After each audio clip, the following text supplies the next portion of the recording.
টুঙ্গিপাড়ার খোকা, কলকাতায় শেখ মুজিবুর রহমান, যুবশ্রেণীর মুজিব ভাই, অনেক ঘটনা 60-এর দশক, 70-এর দশক এবং আজকে যা বলো, স্বৈরাচার বলো আর আমের আচার বলো, যাই বলো সবটাই আমরা করেছি। নিজের সঙ্গে যুদ্ধ করে যদি জেতা না যায়, অস্ত্র গোলা বারুদের বিজয় স্থায়ী হয় না। ইতিহাসে আসলে শেখ মুজিবুর রহমানকে নিয়ে এত বিতর্ক কেন? আসলে মানে আপনারা এখন প্রশ্ন করবেন কি বিতর্ক, তাহলে আমি বলতে চাই যে ৭১-এর আগে একটা ভাষ্য, ৭১ চলাকালীন সময় একটা ভাষ্য, ৭১ পুরো যুদ্ধ চলাকালীন সময় তিনি বাংলাদেশ বা পূর্ব পাকিস্তানে ছিলেন না, পাকিস্তানের কারাগারে ছিলেন, এটা একটা ভাষ্য। ৭১-এর পরে তাজউদ্দিনের সাথে একটা ভাষ্য।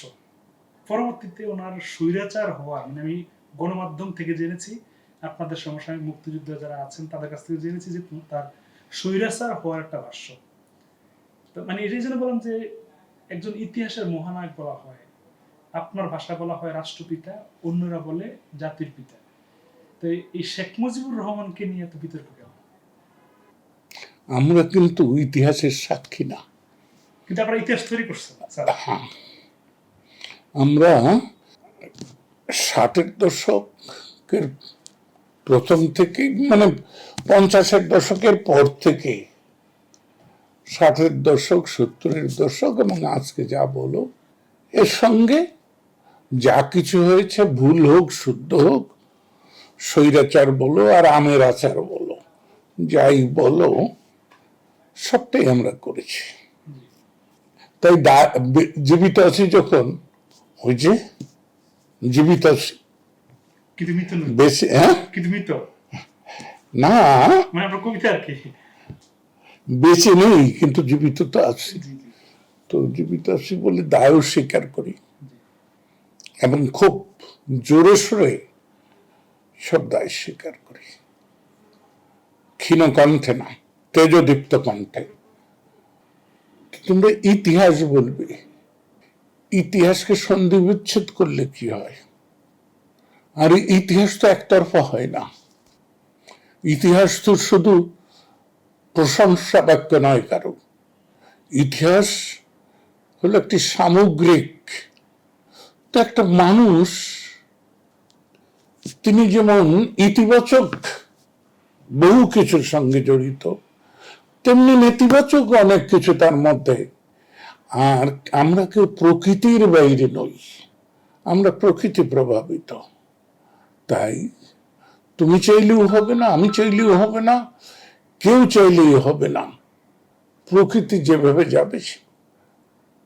টুঙ্গিপাড়ার খোকা, কলকাতায় শেখ মুজিবুর রহমান, 48-এ গাঙ্গেয় বদ্বীপের যুবশ্রেণীর মুজিব ভাই, অনেক ঘটনা। 69 বঙ্গবন্ধু, ৭১-এর ডিসেম্বরে রাষ্ট্রপিতা।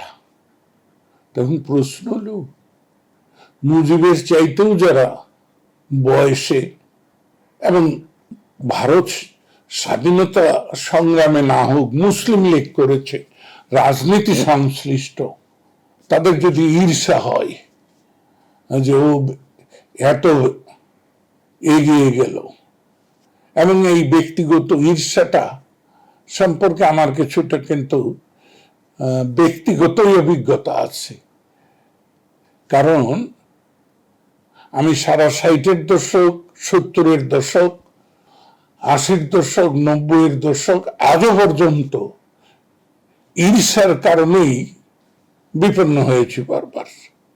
তো তাই মুজিব যদি বিপন্ন হয়, আর সে ভুল হোক শুদ্ধ হোক, বাঙালি তো আর বাঙালি জাতীয়তাবাদকে গ্রহণ করে নাই, কিন্তু বাঙালি জাতীয়তাবাদের নামে নেচে উঠেছিল, হ্যাঁ, কোলাহল করেছে, কলরব তুলেছে, জয় বাংলা বলে কলরব তুলেছে।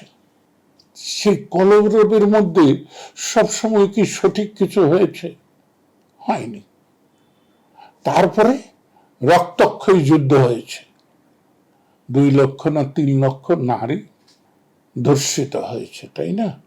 অনেকে মনে করেন কিছুই হয় নাই, কেউ কেউ মনে করেন যুদ্ধে, মনে করেন না, করেছেন, ফতোয়াও দিয়েছেন যে যুদ্ধে এসব জায়েজ। তো আমি বলি কি তা জানো, যে খ্রিস্টপূর্ব 332 আলেকজান্ডার পঞ্চনদের দেশ, আজকে যেটাকে তোমরা পাকিস্তানের পাঞ্জাব বলো, এই এলাকাটা শতদ্র বিপাশার এই পুরো অংশটাই দখল করেছিল। তার সেনাবাহিনীতে 3 লক্ষ সৈনিক ছিল। তারা কোনো নারী সাথে করে নিয়ে আসে নাই। তাই যে যাই বলুক, ওই পাঞ্জাব, পূর্ব পাঞ্জাবও পুরোটাই হলো ককেশিয়ান রক্ত, মানে আলেকজান্ডারের সেনাবাহিনী প্রবাহিত রক্ত। 1971 বিংশ শতাব্দীর অসম্ভবের সম্ভাবনার সময় যদি 9 মাসে 2 থেকে 3 লক্ষ প্রকাশ্যে নারী ধর্ষিত হয়, তাহলে 2500 বছর আগে কি হতে পারে? এবং তারা 13 বছরের বেশি ছিল এই অঞ্চলে। তো আমার আর এই পলল ভূমি বাংলাদেশ, এখানে কোনো কিছু কিন্তু স্থায়ী না। তুমি ইউরোপের কথা বলবা, আমেরিকার কথা বলবা, ওদের ভূমি ক্ষয়প্রাপ্ত হয় না, ওদের ভূগোল খুব তাড়াতাড়ি বদলায় না। কিন্তু পলল বাংলা, এ কিন্তু 10 বছর 15 বছরেই অনেক ভৌগোলিক চেহারার পরিবর্তন হয়ে যায়, এবং ভৌগোলিক চরিত্রের সঙ্গে জনমানুষের চরিত্রেরও মিল থাকে। সেই বাংলাদেশি কোথার থেকে একজন আইসে সব হইচই বাজাই দিয়েছে, তাকে নিয়ে বিতর্ক হবে না? স্বার্থ সংশ্লিষ্ট যারা। আর তাজউদ্দিন মুজিবের যে দ্বন্দ্ব, হ্যাঁ, সেটা রক্তের সংঘাত নয়, সেটা স্বার্থের সংঘাত নয়, সেটা শক্তির মোকাবেলা নয়, এমনকি আদর্শেরও সাংঘর্ষিকতা নয়। সেটা ছিল পথের, কোন পথে 71-এর 30 লক্ষ প্রাণের বিনিময়ে যে অর্জন, সেই অর্জনটা কার্যকর ফলপ্রসূ হবে। সেক্ষেত্রে তো আমারও দ্বন্দ্ব ছিল সবার সাথেই।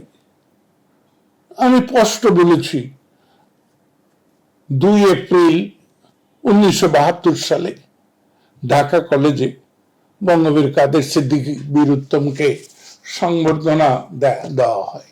সেই সংবর্ধনা যারা দিচ্ছিলেন তাদের সবাই আমার রাজনৈতিক কর্মী, ছাত্র কর্মী। শিষ্য? আমি কাউকে শিষ্য মনে করি না, আমি সহকর্মী মনে করি, এইটুকু। তারা তাই ছিলেন, কনিষ্ঠ। তো তারা আমাকেও সাথে নিয়ে আসছে, বাধ্য করছেন আসতে। তো আমি ছিলাম, আমাকে বক্তৃতা করতেও বলা হয়েছে।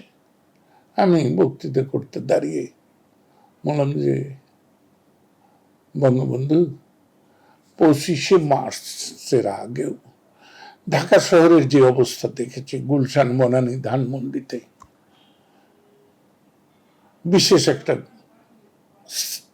শ্রেণী, গোষ্ঠী, তারা যে আনন্দ উল্লাসে ছিল, এখনো তো তাই আছে। যেখানে 3 লক্ষ নারী ধর্ষিত হয়েছে, কত মায়ের বুক খালি হয়েছে, কত নারী তার স্বামী হারা হয়েছে, তারপরেও সে আনন্দ তো, সে উল্লাস তো চলছে। তাহলে আমরা স্বাধীন হলাম কোথায়? যে শামসুর রহমানের একটা কবিতা আছে না, স্বাধীনতা, হ্যাঁ? তো স্বাধীনতা কোথায়? করিমন সমীরনের স্বাধীনতা কোথায়? এটা মার্শ সাহেবের শ্রেণীদ্বন্দ্বের কথা বললেই হবে না শুধু, এবং মার্শ সাহেবের যে শ্রেণীদ্বন্দ্বের বক্তব্য, বাংলাদেশ আজকাল বলে যে ওটা কমিউনিস্টরা শেষ। কমিউনিস্টরা শেষ হতে পারে, দ্বন্দ্ব কি শেষ হয়েছে? হ্যাঁ, তাহলে ওই জায়গাটাই শেখ মুজিবুর রহমান। শেখ মুজিবুর রহমান লক্ষ্য নির্ণয় ঠিকই করেছিলেন, কৌশলে তার অনেক বা তার সহযোগী যারা, তারা যুদ্ধ করে প্রাণ দিতে পারে, কিন্তু লোভের সঙ্গে, নিজের আত্মার সঙ্গে তারা যুদ্ধ করতে পারে নাই। নিজের সঙ্গে যুদ্ধ করে যদি জেতা না যায়, অস্ত্র গোলা বারুদের বিজয় স্থায়ী হয় না।